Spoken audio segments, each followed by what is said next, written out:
Hi, I'm Noel, I'm a psychotherapist. Thank you for joining me here on my YouTube channel. Do subscribe while you're here. If you're watching this on my website, do click on the blue link and enter your email details, and I'll send these emails to you, these blogs to you on a regular basis. A short video today on the sort of pressures that we're all facing in work these days increasingly, which were, at one time I suppose we'd say they were more focused on entrepreneurs, people creating their own businesses.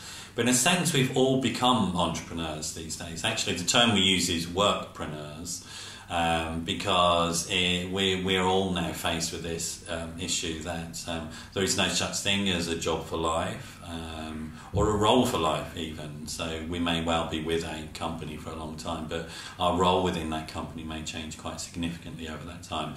And we've had to become, I think, as individuals, much more the agents of our own careers. Hence this term workpreneurs. Which is great. I mean, there's a great freedom in that, I think. I'm an entrepreneur myself. I create my own business, I create my own referrals and all that sort of stuff, and I really enjoy that.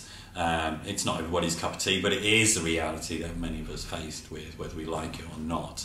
The downside of that sort of lifestyle can be things like isolation, low self-esteem, anxiety, and in some cases addiction as a way of escaping some of the pressures. So thinking about the self-worth thing, if you buy into the lifestyle that goes with all of this, you know, creating your own career and attaching a numerical value to it, you can often attach a numerical value to yourself, which is very damaging to your self-esteem. So I'd suggest you need to sort of balance that off, thinking about how you create esteem for yourself through esteemable actions in the world and esteemable relationships in the world that you have.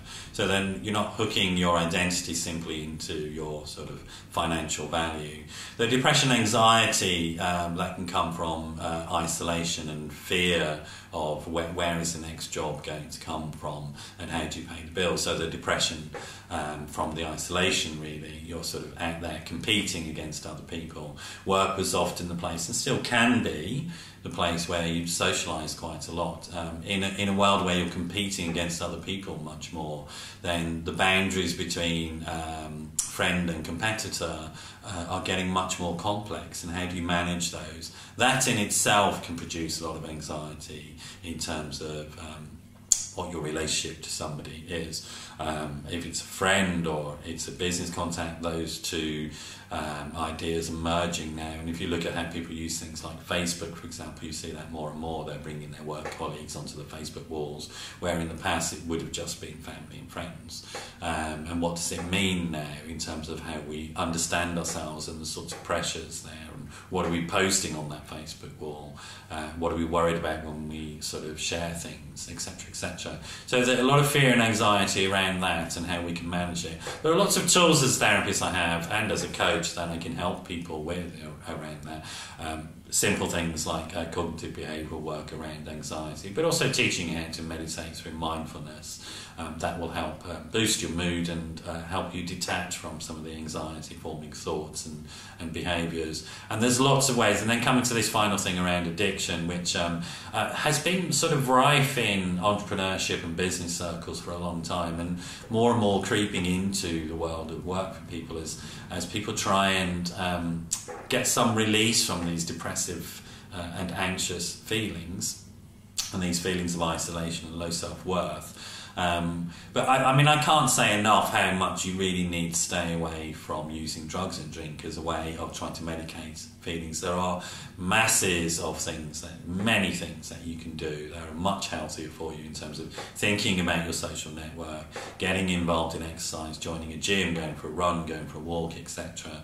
Looking at how you eat, looking at your sleep patterns, looking at how you emotionally process with other people. Lots of tools that I can offer you, cognitive behavioural tools, which is a form of therapy, to help you manage those things much more effectively and be much more happy about yourself. So there's lots of work that we could do together if you're experiencing any of these signs, so stress, anxiety, isolation, depression, using drink and drugs too much, do get in touch. My number is 07506 319 745. Next week I'm off to LA as part of my sort of entrepreneurship, so I do understand those things and sort of can bring in sort of personal experience if that's useful for people, what has worked for me in terms of how I do that sort of thing, and I'm happy to share that with people. So do get in touch if you're struggling in the world of work, and I can sort of help you through that, give you some tools.